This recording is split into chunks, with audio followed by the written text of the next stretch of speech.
Welcome in. Welcome, welcome, welcome. Hello. Welcome, Hello. welcome in. Welcome, welcome, welcome. Hello. Welcome. Glad to have you. As they're coming in, feel free to grab your notebook, your pencil, jot down your questions. We have time for questions, but they're going to be toward the end. So make sure you're tracking your questions. And because this is going to be streamed on YouTube, here's an opportunity to turn off your camera if you don't want to be a part of the recording. Okay. Welcome in, welcome in. Yes. All right, you want to share? Well, I'll just keep repeating the same message, so bear with us, Haley and Jillian. Welcome in, Issa, Trish. Just FYI, please grab your notebook, pencil, and turn off your camera, as this will be streaming on YouTube for anyone that needs the replay. So make sure that you're already subscribed to When Love Works Dynamically at YouTube. Keep your camera off, grab your notebook and pencil, because we want to hear from you. Thank you for being prompt. All right, let's get started. I'm Elitia. I'm Cullen, and welcome. We're co-founders and relationship coaches here at When Love Works Dynamically. And we enjoy this work and excited to have you with us. Right. So we're gonna get going and just basically give you a breakdown of just a little bit about us, purpose and agenda of the lounge. When we created this, our intentions were for to give you a place to learn new tools, so you can have your best practices in relationships, the way you navigate around relationships, and to get the questions answered, and learn from like-minded people. The cohort model has always been a great one. You can learn as much from us as the other people on the call. Mhm. And we're very confident that the tools that you'll pick up will help transform your relationships, not just intimate ones, but friendships, family members, and coworkers. So, yeah.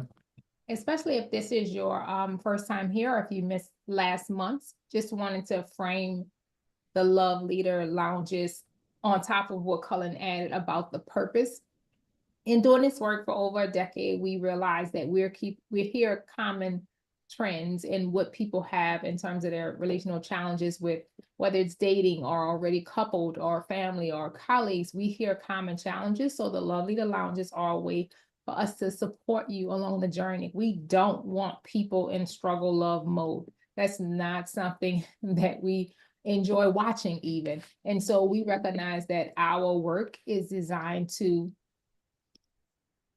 accelerate your development and reduce the learning curve along the journey. We're very clear that relational health was not explicitly taught in middle school, high school.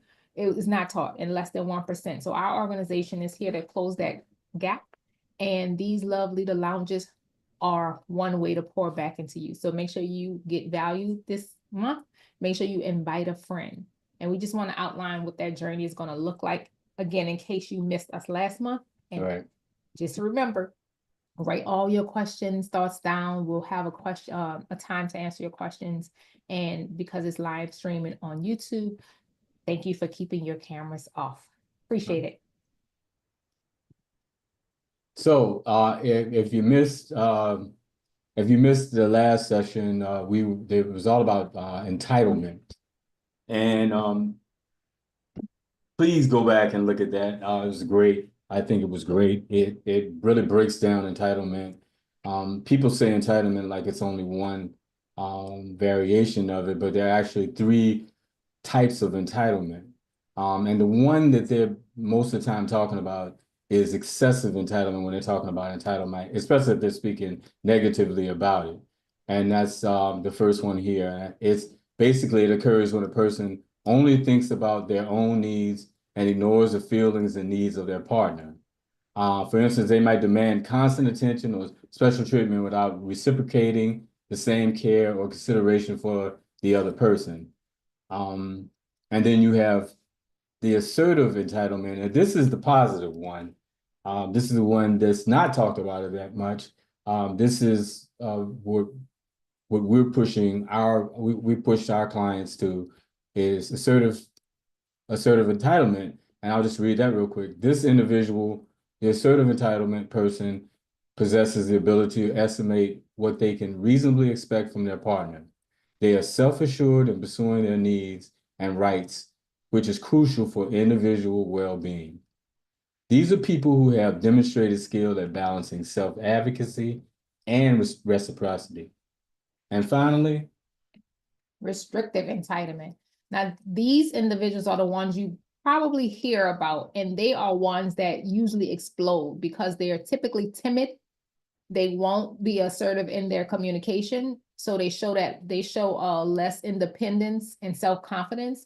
And so oftentimes you see, or you may be the person that will go along without voicing your opinion, but at a certain point, you're going to explode because you have been ignoring your own need. And Right. as humans, the part of the human condition is we have needs, desires, and wants. And when the demands of the relationship are weighing on you, oftentimes we hear people say, oh, they just entitled, they just feel like we should owe them. And the restrictive entitled people really go off and say, well, that's the only thing I asked you for. They have an explosive reaction because they've been withholding so far. right. So if you missed last month, that's just a quick summary just to guide you through where we're going today in this month's Love Leader Lounge.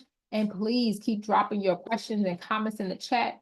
Thank you for this note, because living in restrictive entitlement is really not healthy, but oftentimes that's where many people are, because we are sort of enculturated to be quiet, don't ask, be selfless, or give of yourself. But tonight we're going to focus on how assertive entitlement is the healthy option and how it relates to our journey throughout the lounges this year.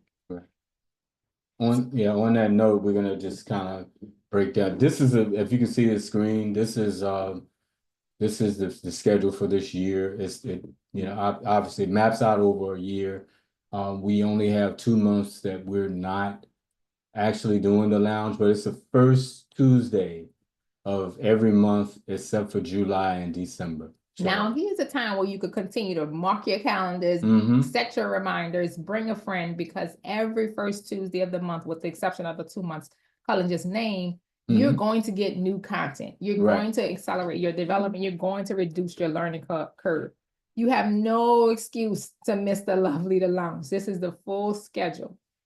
Right. And tonight, our focus is sitting right in vetting skills. Now, you may wonder how we shifted drastically from entitlement, but we feel like if you weren't here last month, you can still keep up with us, because we want to focus on Right. how the assertive entitlement is a healthy practice. Right. And then this year is going to guide you through the roadmap to relationship success. So it's every month is what must happen in order for you to have relationship success. And so the first thing that has to happen, now that we demystified entitlement, is you have to build vetting skills. So Right. tonight's lesson is explicitly unpacking the skills that's required to vet. Right. So, first of all, screen grab that screen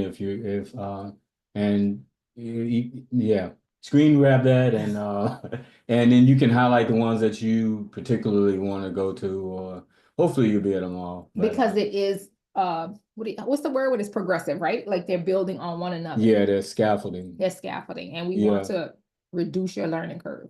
Tonight is about vetting. Right. So we're not going to just assume that we're working with the same vetting definition. So I like this one. Vetting is to make a careful and critical examination of someone or something before entering into a partnership. It's you determining whether someone is a match for you be it a job, coworker, intimate partner, friend, and you'll see later, we'll even tell you how this can even apply to people that's in your family, with retroactive vetting. So this is a very powerful tool to have. And so we're gonna hop right into that. And in everything we do at Winlow Works Dynamically, because it's designed to reduce your learning curve, we usually more than likely will give you a definition. We don't want any assumptions in any gray areas, and we don't want to depend on anyone that's not in this Love Leader Lounge to have the same definition. So because Right. you're here, we're giving you tools, and definitions are a form of a tool, it's your friend. And we can't depend on people to self-disclose. People don't come around with labels on their foreheads that say, hey, you're gonna call me a friend and treat me like a friend, and I'm gonna waste your time and I'm gonna backstab you. That's not a thing. Or I'm gonna be an intimate partner for you, and 6 months later, you're gonna be heartbroken, and that's people don't walk around with labels. And so tonight is building those vetting skills, because we are also adamant about you not being a victim of bad relationships. That's and right. So the journey for our members is clarity, confidence, and control. And vetting helps you have that clarity, confidence, and control of your journey. So you don't say things like, oh, that relationship happened to me, or I was in this bad thing for 20 or 30 years or 10 minutes even. Yeah.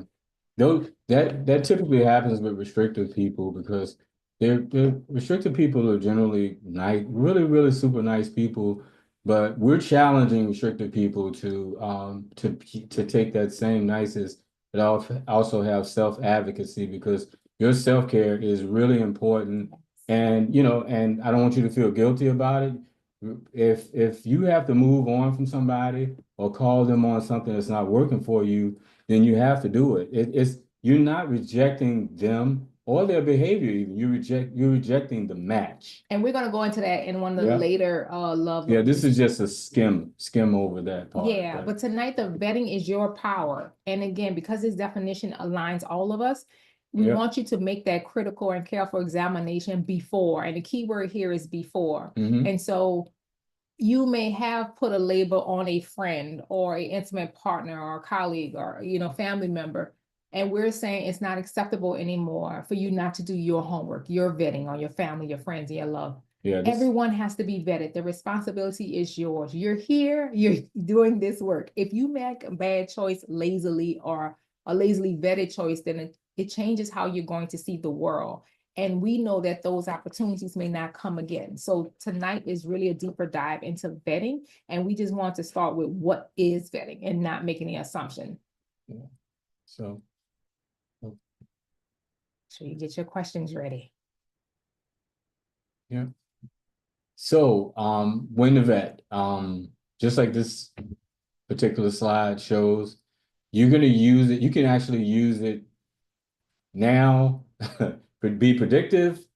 Use it right now. The best time to do it is in the present moment, because that's where life actually unfolds anyway. But it can also be used predictively, mostly for jobs and stuff like that. If you can read and research jobs and stuff like that, and you can also, I mean, you're really not doing it so much with personal relationships, but definitely in job situations. And but mostly you're vetting in the current moment. That's going to give you the most accurate read of what's happening right now with that person and how they stand and how the two of you are actually jiving with one another. So I'll add another example to the predictive when to vet. When you're thinking about future and you're thinking about a friend, before you assign them sacredness, you're watching in the moment. So remember, the definition of vetting is careful and critical examination. You're watching that what they say lines up with what they do. When the two of those pieces come together, you have some data. Right. So based on that data, you can be predictive in order to say, oh, this person may be an acquaintance, but not a friend. So you can be predictive before you assign that sacredness and put them in your bubble. And that's what we mean when we say when to vet in a predictive example. Colin gave you one with your job. That's one with a friendship. You could think about that in the other two relationship types as well. Right. And the only time you're vetting from the past is when there's people that have your same last name, like family members.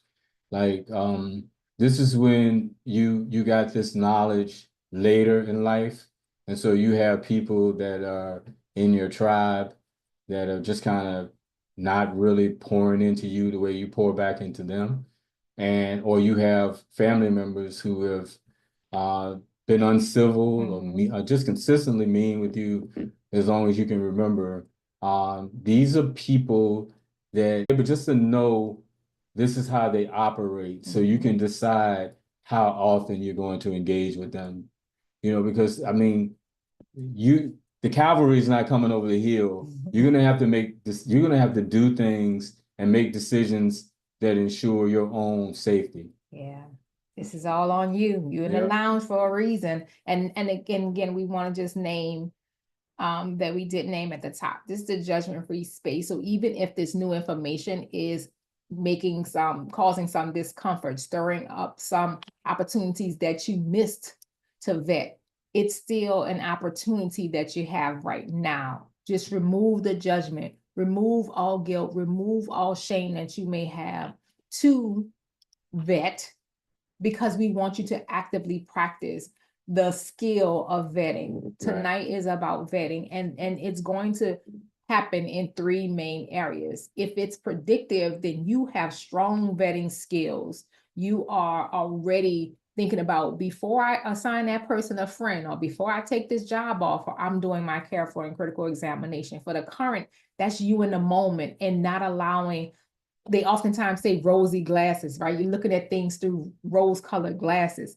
Yeah, in the moment, it may not be comfortable for you to do now, but the more you practice a skill of vetting, the easier it will happen in the moment. And the past, to Cullen's point, is usually the most tricky, because it's usually family. Go ahead, sorry. Yeah, no, go ahead. Because it's usually family members, Right. because it's usually people that's in your circle already, which is why the session that we're going into for the next few love lounges talks about the transitions. Because once you use this skill well, guess what? You may find that people may transition.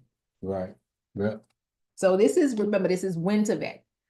What vetting is, when to vet. Now you may be wondering, all right, now how am I supposed to vet? Well, glad you asked. This is the basis for what we assign to at Windlove Works. This thing right here is the core of how we ask people to vet. This definition is go ahead. The definition again is your friend. So we just want to name that this is a tool, a definition that we normally give for how to vet. Go ahead. Sorry, I cut you off. No, go ahead. In our work at Windlove Works Dynamically, we're very clear that this is a helpful skill. If you have this tool at the beginning, of course, it helps you be predictive. But if you're in it or currently engaging other people, stop and think about this definition. It's going to be the basis of your vetting practice when you do vetting in a healthy way. Yeah. All right, Kyle. No, go ahead.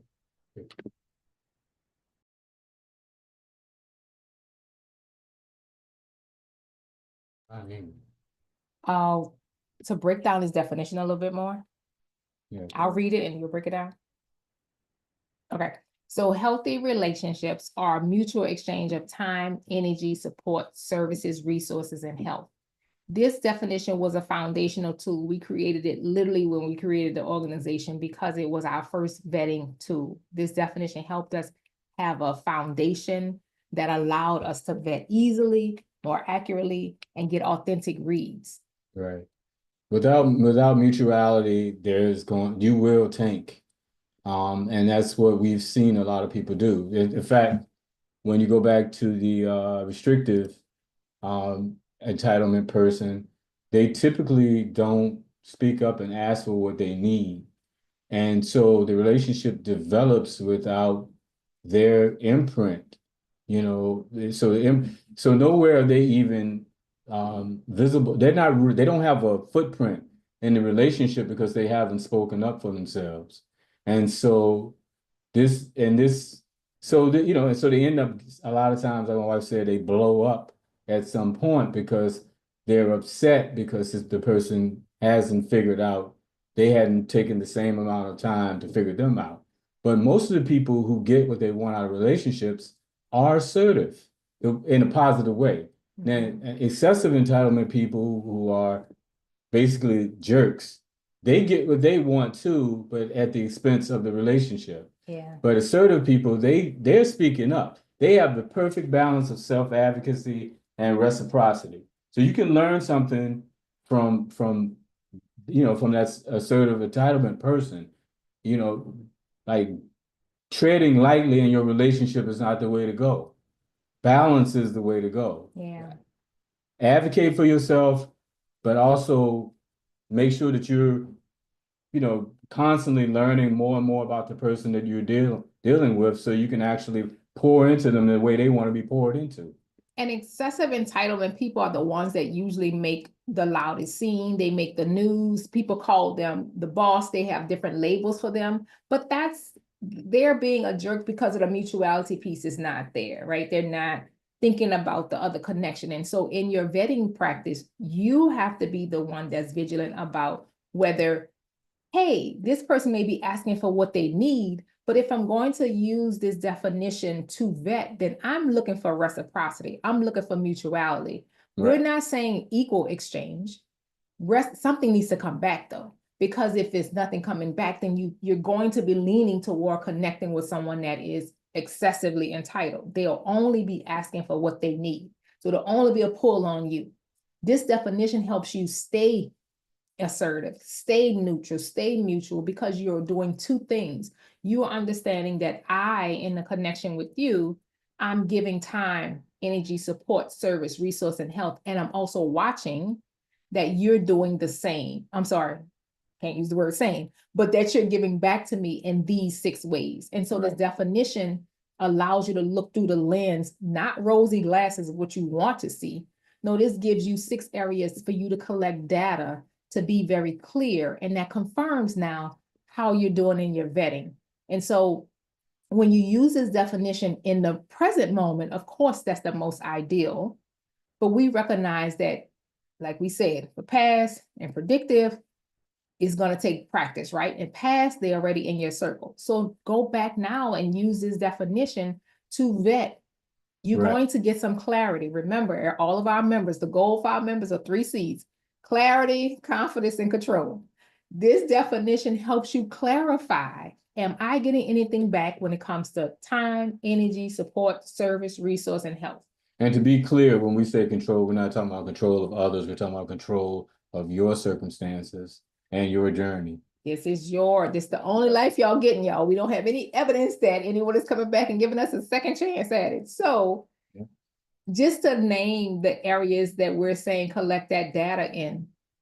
When it comes to time, we're talking about explicit spending time with you, asking to spend time with you. We want you to monitor that, whether it's giving or what you're pouring back in. Because if you have, I'll give an example. If you have a friend that you're always calling to hang out, if you always calling for the events, if you're always calling, we want you to stop and vet and confirm that, wait, okay, maybe I like to go out more, but out of the whole year, I think it's probably a 70-30, and that's okay with me. But if there's a 100-0, that's where it's unhealthy.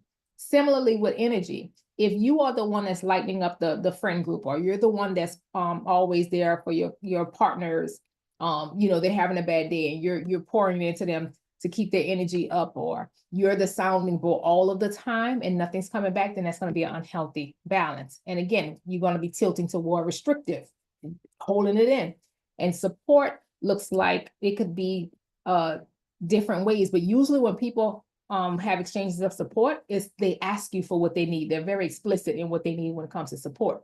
Services is your love language. So for this one, you have to take the quiz. Dr. Gary Chapman and the team wrote a whole book about the 5 love languages. And so for you to vet, to confirm, to clarify, to be in control and sure that the people that you're in a relationship with give back to you in terms of service. You have to tell them what your love language is, and then you have to know theirs. And so this exchange, when it comes to service, is specific to the love languages. And then Yep. resources is talking about the connections. That could be money, that could be networking, that could be connecting you to a person, an opportunity. And finally, health. There has to be an exchange of health. Your family can't always be the source of the stress. You can't be the source of the stress on your family. Some people get so ill and are so unwell that they now become a burden. So all they're giving to their family, their friends, their intimate partner is their unwell self. And so these are the 6 areas that you're collecting data as you vet. We'll pause so you can write all your questions now. Thank you that the definition was helpful. Yes, thank you. This is the how to vet. Now that you know a clear definition for what vetting is, when to do it, this is how to do it. And now, why to vet? So there are 3 reasons why we really advocate vetting. And the first one is to confirm your true engagement level of friends, family members, and partners. So what I mean by that is there are a lot of people who are in friendships with people who aren't friendly to them. They aren't supportive. They don't tick off any of the boxes there. And it's real easy to find yourself in that place, whether it be an intimate partner, friendship, or whatever. But it's your responsibility from this time forward. Yeah. It's your responsibility to hold up your relationships against that definition. Now, of course, it's going to be different interplay between an intimate partner, a friend, and a family member, but it's still that it's still applicable. So it's your responsibility to find out, go through your, just go through your address book and just become really clear about who people are. The moment you do that, that's the end of all drama in your life. Because at that point, you know the truth about them. You can no longer say something blindsided you or whatever the case may be. Happened to They've me. shown you this. And pay attention. And we're not talking about somebody just having a bad day. We're talking about patterns. When a person shows you a pattern, that's who they are.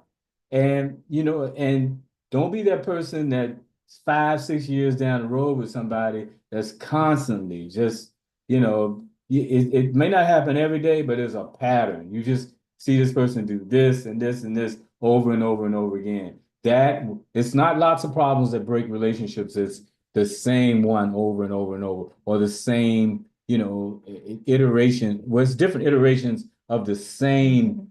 It's the same fight, the same argument, the same difference. So it's your responsibility to flesh that out. Another reason why we vet is to find out how we're engaging with them too. So I no longer assume it's always the other person not on this call. Check yourself to see that you're not the person that's the Having bad behavior. excessive entitlement, the person that's always wants something but they're not giving back. If you're not giving mutually, no big deal. Nobody's judging you. This is a judgment-free space. But what I am saying is, if you value your relationship, you're gonna have to shore that up. You got to fix that, because that relationship is gonna break, because nobody can survive that excessively entitled person in a relationship over a long term.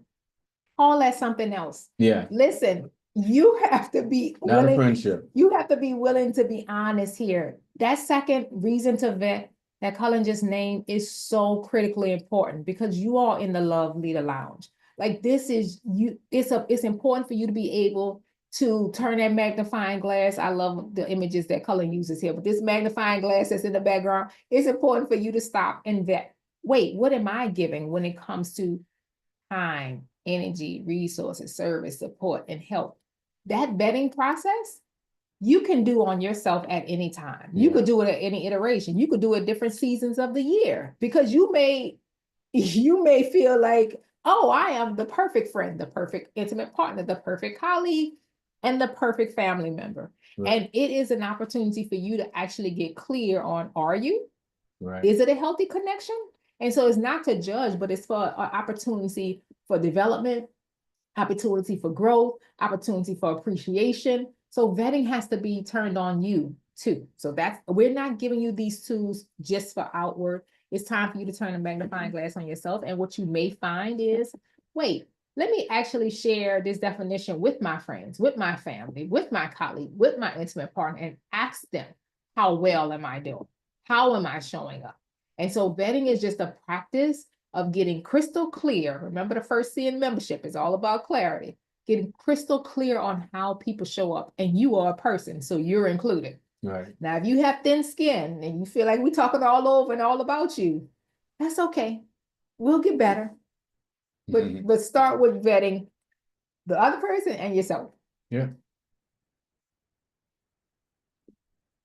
So, and the last reason that we ask you to vet, there are more, but the last major reason why we ask you to vet is to help you adjust engagement around your authentic expression. So, what I mean by that is, like, if it's okay, so regardless of what your intentions are, if your authentic expression between you and your friend are always, it's more like an adversary. You're always at each other's throat.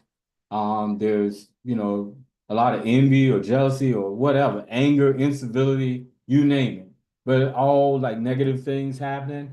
Fragility. At some point, yeah, she said fragility. But at some point, you're going to have to say, I know I count this person as my friend, but all we ever do is fight.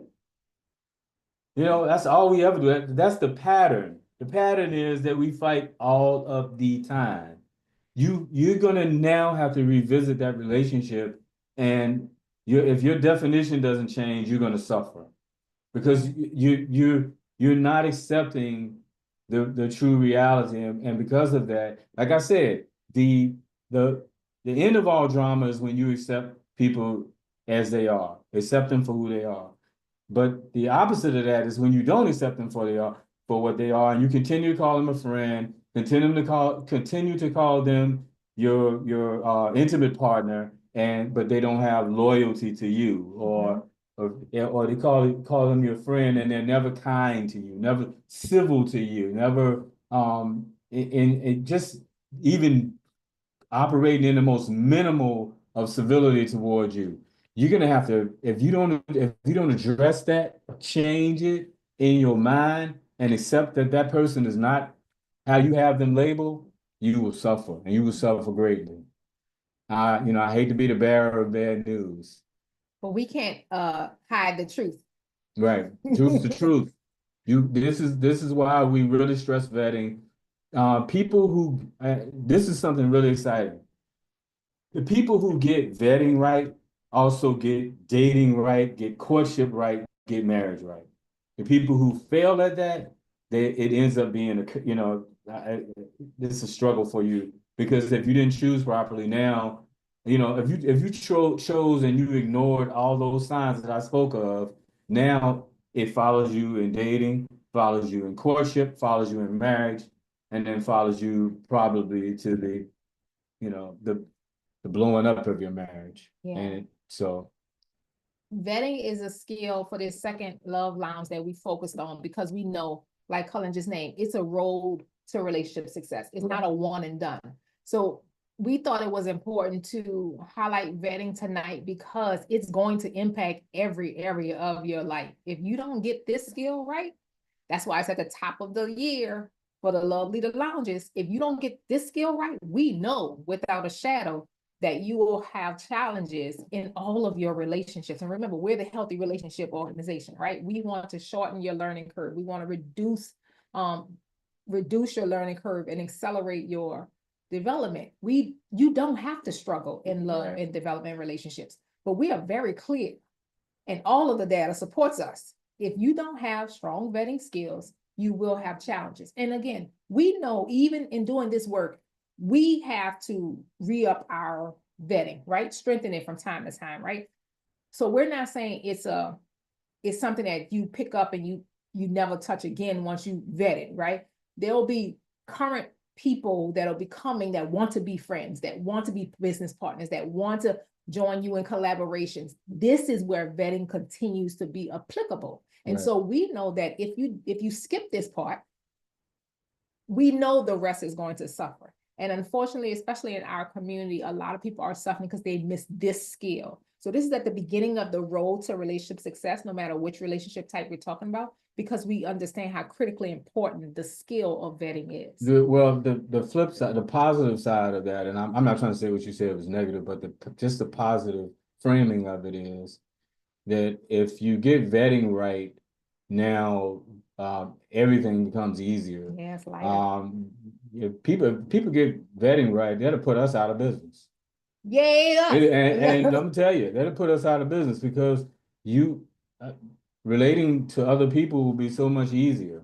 You still have to find a way to navigate conflict and stuff like that, but for the most part, it's going to be. I'm being a little dramatic, but it's going to be probably 50% easier. Yeah. Because you'll have your person, you'll have your tribe, the people alongside of you. You will have done the work to see and assure that the patterns are there that actually support you. People that care about you, love you, say positive, speak life into you. And I mean, just saying that just gets my spirit, makes my spirit buoyant. And we could tell our business, we can't tell our clients information, but we recognize the stress lightning effects of vetting. Because in the moment, the more you practice vetting, you get stronger and you do it you get so strong at vetting that you can do it in the moment and you won't assign sacredness to people that you just met. You know, how often, we do. Well, I'm from the South and I'm very like a, hey, but so I had to strengthen my vetting skills. I'm gonna speak about my business. And I realized how stress started to leave and I started to be lighter because I got better at vetting versus the opposite, because the transition conversation, when you find out the truth about somebody, was heavier, and it took me through a lot of loss and grief, which is why the road and the next sessions that we're doing are going along that journey. Again, I remember this journey, and vetting helped me just stay light, stay stressless. And people often ask, like, how are you this light? How are you not in the cycle of, even though that's your family, even though that's these people that's around you, that's in your crowd, how could you be in a room? How could you be in this community and not be impacted in this way? And it's because I'm very clear. Vetting helped me get very clear. That first C, clarity, is the key, y'all. That's just my personal 2 cents. I'll shut up because I can go on all day about how vetting has changed my life. It is one of the major skills we ask that you embody first. So we'll pause here for questions. You've been holding on to them since we started. Here's where you ask your questions.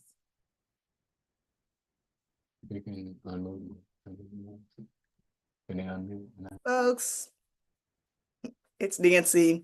Hey, Nancy. Hey. I have a question about vetting with family. So, maybe I missed this because I came in a little late, but I had an experience recently with someone 67-year-old auntie. It's my sister's godmother, but you guys understand from a Caribbean standpoint that they grow up together, they family, right? Right. She called me up, talked to me about my dad for an hour, and then she said, now that I have you, you can help me with something. And she said, the father at the church told me that I need to help him with fundraising. And so I'm coming to you to get some help because I couldn't tell the father no. And I'm like, that doesn't sound like it's my problem, even though she's a 67-year-old Caribbean woman. And she was like, I don't agree with you. And I'm like, yeah, I get that. And I said, where are your children? Why are you calling me? But the point is, like, I eventually told her no. And it was the most uncomfortable experience ever. And I feel like I was telling her that I was vetting my time because her response was, how come you have time to spend an hour talking about your father with me, but you don't have time to help me? Which sounds like an attack, and trying to throw at you. And I said, my time is really valuable and I have to show folks what I value. And I valued my time in that moment. And I don't value putting myself in a position where, because you couldn't say no. I'm not responsible for your Right. That's lack of right. no. That's right. That's right. Saying that to a Caribbean older woman, you can imagine it did not feel good, but she just said, okay. But Yeah. I felt all the feels in the face. Yeah. Oh yeah. And see, and thank you so much for Thank you, sharing that, Nancy. Nancy. Let me tell you, the family is going to be the most difficult because I think intimate partners and family are the Yeah. most difficult because for different reasons. Family is because they know you so well that they know how to push your buttons. They're the people that are most likely going to use emotional abuse against you. So they will do things to make you feel so guilty and feel so bad because you made a choice. The same choice that they have, she chose to do this and then she tried to pawn it off on you. And it really is, it's horrible. And I'm glad you stood up to her and I hope you didn't walk away with guilt. It's not easy because Not horrible for a while, but I mean, I yeah, feel better now. But I did feel first a little bad that I even entertained her yes, buckle in the first right, place. right, That banter, because she was looking for all these answers. I should have just said no. But I found myself, she was like wearing me down. I found myself saying, let me take a look at my schedule and I turn back to you. But then I heard myself say, no, we're not doing this. And then I saw all the things in my head pop up about like, this is an old woman. Not really, but she's an elder in our culture. So, you can't, she's right. talking church. She's like, well, I don't agree with you. And I'm like, well, you I kind of feel like if she had never told me that she didn't say no to the pastor, this wouldn't have been as easy. If Right, Um, right, right. like 'cause she said to me, I didn't essentially want to do it. And I'm like, why are you calling me about this? This is your problem. Right. Like that. But she kept digging. Sorry, but yeah. No, I think that's no awesome. apology. The question I have for you is how long because as a member, we talk about how it took you down probably to guilt and shame. It probably took you down to that part of your frequency. I just wondered how long you were there because it sounds like this happened in a short conversation, maybe 15, 20 minutes. Well, 15, 20 after we spent an hour talking to my Uh-huh. dad. So, and then I hung up in that 15, 20 minutes. I felt guilty for probably actually, I mean, I can calculate it up to like probably 24 hours, Yeah, yeah, 48. Yeah, It happened on Sunday, yeah. but I've never done that before. But I noticed there are certain circumstances where it was easier. So in my head, I was saying like, well, she set it up. So, but if she didn't set it up, I should have still said no because that's not what I want to use my time towards. And she was like, it's only an hour. You can help me with GoFundMe. And I'm like, yeah, but you could use a 15-year-old to help you. Where are your grandchildren? Like, why are you calling me? you know? Yeah, And she's like, we're family. You know that you have to support me. We all have to support each other. That's what her words. Her yeah, words on yeah. Sunday.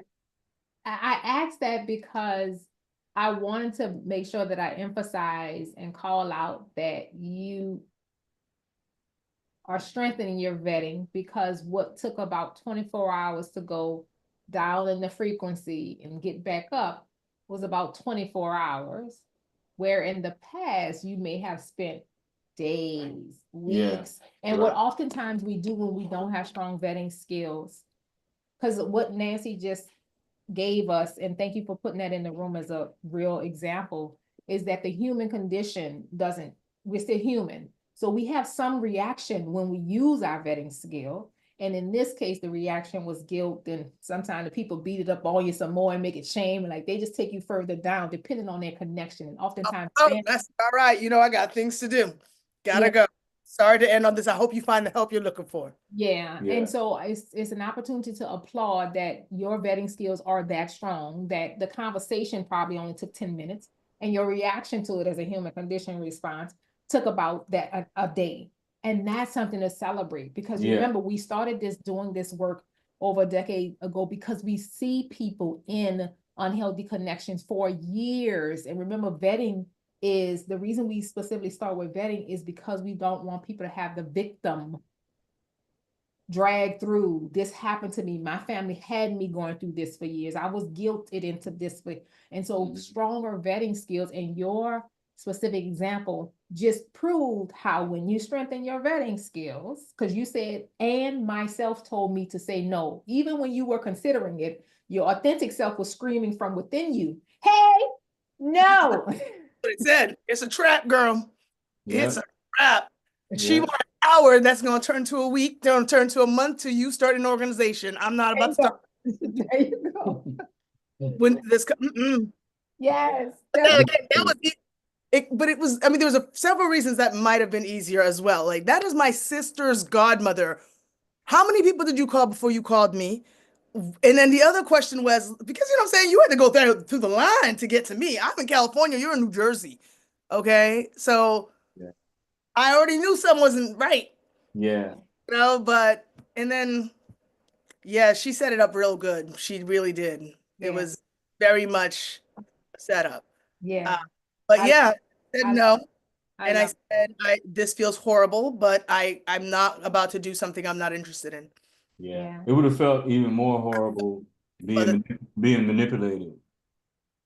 Yeah, but then the other question I'll add just to throw into the conversation is I did consider thinking why she thought, like I almost felt like she knew she could call me because I was somebody she could manipulate, if that makes any sense. At some point, I didn't set up a boundary somewhere, and she just figured, you know, let me call Nancy, set it up.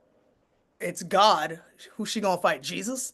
Yeah. So yeah, the trick there, and again, this is just foundational when love works dynamically. We believe that even though we are having, doing the work for our relationship building skills to learn how to maintain and build and sustain and repair, there's still no cloak or label that we wear that says, hey, you better not mess with me. And because we sort of have these skills, we glow differently. We're more attractive in all of the spaces, whether it's family, partnerships, community, work environment. You show up very differently when you're walking authentically, right? So that's why that's like the first stage of the roadmap is that showing up authentic. And when you show up authentically, many people are drawn to you. I don't want that to be equated to, oh, somebody that you could take advantage of or that you could manipulate. No. You have the right to show up as this person that can do everything in the world, but you also control what you do, who you connect with. I don't want I don't want it to be, oh, I look like Boo Boo the Fool. That's why you came. No, you're showing up as authentic as yourself, but everybody's going to come. It's our job to vet. 100% of people gonna want to jump on the bandwagon. Hey, come do this for me. Come, because you're walking around as this authentic being. And usually people that show up as their authentic self attract everybody. It's the person's job who's doing the development work to vet. That's why we start here. This journey of this Love Leader Lounges, y'all, we have to kick it off with vetting. We did entitlement because people expect things, and you may expect things, but this vetting skill is our job. Everybody's gonna come. It could be from a person that you didn't even know in the street. They will come. They will ask. They will try. And it's not because we have a Boo Boo the Fool sign on us. They just gonna try. Yeah. Yeah, I always think that people are better than they sometimes will behave, and then I get caught up in some things. But I do want to ask, just for some feedback around the thoughts that my guilty thoughts were saying, if that makes any sense. Like one of them was, darn, we just spent all this time talking about my dad. I hope she's still an option for me to reach out to communicate about my dad. right? And then, because I mean, she might use this against me and be like, well, you just like the rest, or whatever it is. Um, and I know I'm not responsible for her emotions or her feelings, but no, not at all. But it just makes me concerned that this may translate sometimes as a disconnection in a way that it's not, if that makes sense. Like Right. me saying no to this isn't me telling you that, just like my family rejected you, we can't talk anymore, or this and that. Or if I come to her, like because she's Caribbean, if that makes sense, and she from the island and she grew up in my parents' generation, I just can think of all the thinking traps that she's probably going through. Well, look, I know. you're not gonna know until you try. I mean, until that time comes. And but when it does come, I mean, that's the whole predictive thing. When if that's what we spoke about that too. I'm not sure if you got that part, but that's what the whole predictive thing is in place for. You're already the fact that you're saying that is a sign that that's a possibility. So all you have to know is once people show you I was saying earlier, the moment you get really clear about who people are, that's the end of all drama. There'll be somebody else that you could talk to about your dad, but you don't have to but that relationship, if it was contingent upon you doing everything she wants you to do, then it's what kind of it's not much of a relationship anyway. So not really losing anything. You just becoming completely aware of the fact that this person is a excessively entitled person. Mhm. And you Is can, what we spoke of. It's going to be one of these three right here. and you can ask the question, if you want to relieve your brain chatter, you can just blatantly ask, can we still have these conversations every month? Can we still talk about, you can ask that and that'll shut down your brain chatter and you'll get immediate resolution versus you playing scenarios. Because Right. we don't advise you playing the million scenarios. You're right. That does mean, I can see clarity another way. Yeah. Mhm, Yeah. mhm. Luckily, with her, I can, so that's good. Because if it was the Bush people, I don't know what I could do with that. But that example, if it comes up, I'll bring it to y'all. Okay, Okay. okay, great. All Or right. anyone else on the call have a question about vetting? If you currently vet, how to vet, why to vet? We'll take one more question.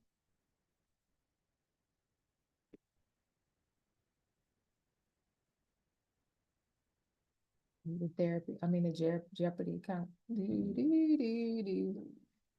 Okay, and if Maybe you're I'll watching, ask a question. sure, thank you.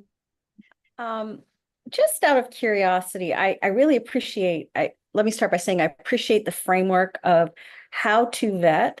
I never really thought about it with these 6 components, and maybe I missed this, but I was just curious as to why safety was not one of the components.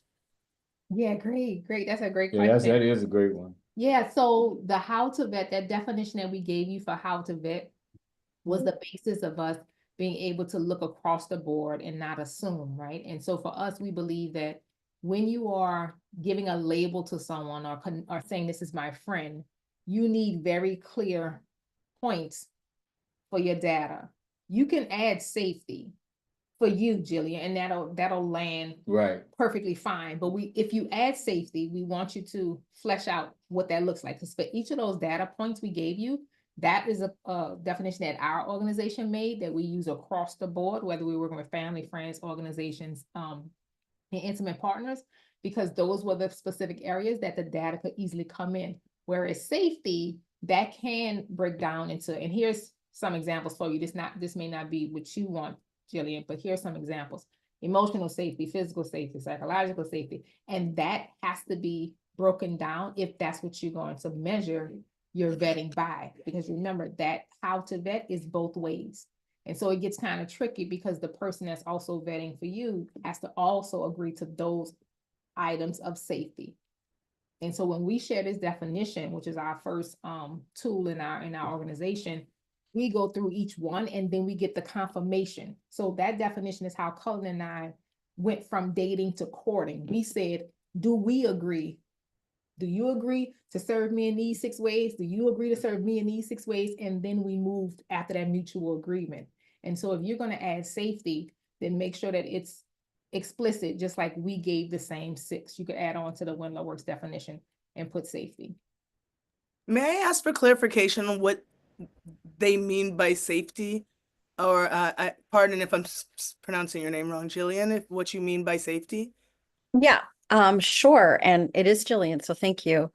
You know, gosh, not a physical safety, but an emotional safety, creating space to be able to share without judgment, to be open, having the other person assume that that the actions or statements are coming from a good place, so that one could feel, safe to share, to express, all that kind of stuff, if that makes sense. Yeah, Yeah. it definitely does. Well, actually, the part of our training too is the 2 components of love. I mean, this isn't the only product we have, but the 2 components of love are freedom and safety. Those 2 things are present in every amazing relationship. You having the freedom to actually move within the relationship the way your spirit calls you to move, and then safety, like the psychological safety, physical safety, on every category of safety, and which means, like you said, being able to share without being jumped all over, and being able to say no, like what Nancy was going through, being able to give her answer without being judged and manipulated and feeling outcast and stuff like behind, which making a decision with her own time, no less, and energy and support. Yeah. Thank you too for highlighting and calling out both of those, because in tonight's session, in our teaching practice in general, we try to stay in the bucket too. And what Cullen called out is how we would, again, continue to build on it, especially with our members, because love for us is those 2 components, and safety is definitely going to come up, but it's too much to add on right here as just another word. It's bigger than that. We kind of had it clumped in health, but we get why it's lost there. So we could keep talking about this even more. Was that good, Jillian? Nancy? Oh, A love literacy membership isn't just for romantic couples. I have talked to Letia and Cullen about my relationship with my daughter. I've talked to them about my leadership position. I started a new career path and was put in leadership and had trouble understanding how to navigate that, being friends with the people who we have to manage. They were able to give me tools on how to communicate in those relationships, even though they weren't romantic ones, how to bridge the gap between yourself and your daughter, being her friend and her parent. Those conversations are relationships, and you have to understand how to navigate that, especially when you don't come from a background in which you were raised or taught how to have conversations with your children or with mentors or leaders or subordinates. So having a love literacy membership is just beneficial in your life. Everyone has a relationship with someone. If it's not a romantic one, it's a work one, it's a family member, it's a friend. So any relationship you have, the tips and tools that they have available to you are definitely going to help you get through those. And I was thanking you all for that question and asking, was that good? Because as a member, here's where we can do more of the work to unpack and explore. And in your monthly check-in with your coaches, this is where you would customize what that definition means for you. So here's an invitation to definitely become a member. Jillian, we'd love to have you on board. Nancy, already in the community, but we have other communities. Again, membership is designed to accelerate your development, reduce that learning curve, because we don't want you out here struggling with no access, no tools, or figuring it out, or trial and error, or hoping the other person gets it. And so that was just an explicit invitation to membership, because the work that we're sharing, even in these tools and these monthly love lounges, are going to require customization. So we love the question when you asked about, does it include this? Because that's what we wanted to do, provoke something so that you could customize it for your current journey and where you are. And it did cut you off, Jillian and Nancy. So could you please jump in and add what you're going to share? And we'll make sure that the link is in the chat if you want to learn more about membership. Yeah, no, I was just saying, yes, you did. So thank you very much. You're welcome. You're welcome. And you, Nancy? Well, I wanted to, as you already know, I'm already in the membership, but admittedly, I'll say that I've been in the membership for a while, but I didn't use it in the first part because I'm just telling you my honest to God truth. The price was so affordable to an extent that I thought that I was bothering you folks if I brought things to you, if that makes any sense. And so, like, for months, I was like, Nancy, you should be able to deal with this. And I realized that you guys are inviting us to really actually work with you. And so I just want to put that out there just in case others feel that same way, because I plan to y'all more. So, and so, yes. So there's that. And I hope I get grandfathered into this price for a while. And then the other thing is, what I was also wanting to say is almost a hypothesis, and to the question that I kind of framed for Jillian, what about people who don't treat themselves well, but they treat you well?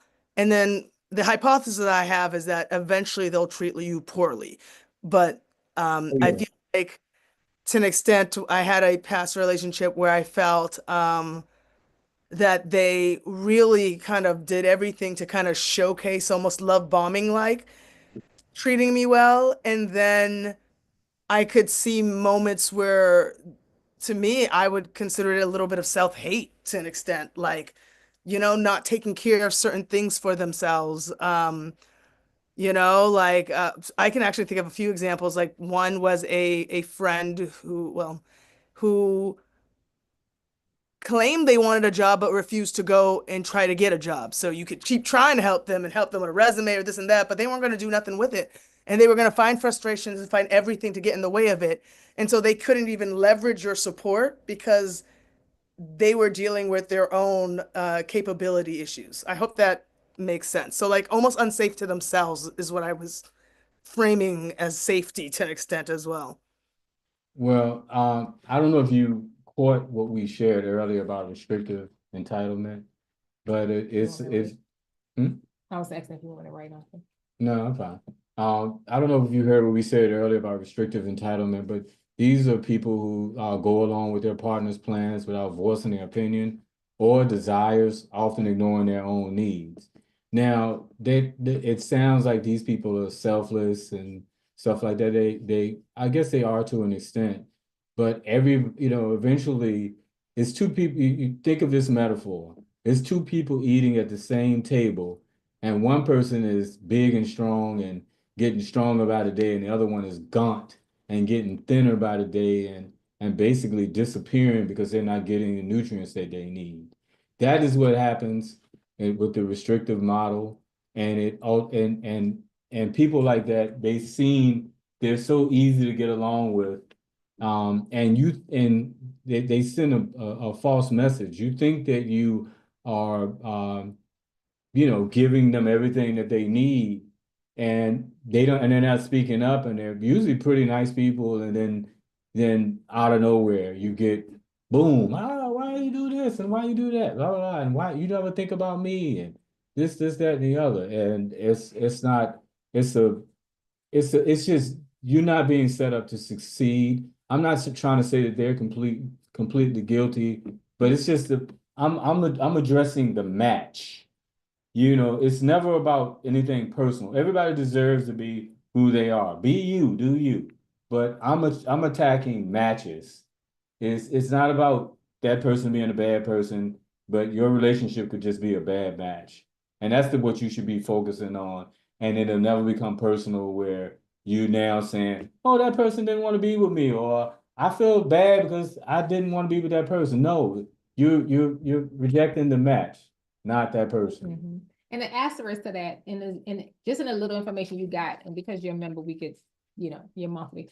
So in the little information we got, another asterisk to that could be that person is just struggling and may need skills and tools or mental support because they don't know how. Because you said something about getting a job and then following through with it. That may be indicative of something else that's going on with a low level of skills in some other key areas. So it may be both, but I know we just had a little bit, we could go into that later. But one of the things we want to name, because we know we only have you for this short time, is we want to name and revisit the fact that this is a year-long Love Leader Lounge. We're here the first Tuesday of every month, and the journey is taking us to how you want to have a successful relationship and what that success looked like along the road. And so tonight was vetting. Next month, the first Tuesday of the month, we'll go into the impact of those relationship transition. And here's where Cullen sort of alluded to a little bit. Now that you're vetting, you're going to experience some loss. And so next month, meet us back here, same time, same place, bring some friends. And don't forget to subscribe to the YouTube channel where you'll be able to catch the replay. That's where we can live. It could live because we can't control other sites, but we can control our own platform.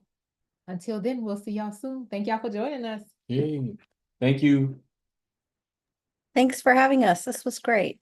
Thank you. Thank you, Thank you Jillian. very much. Appreciate it.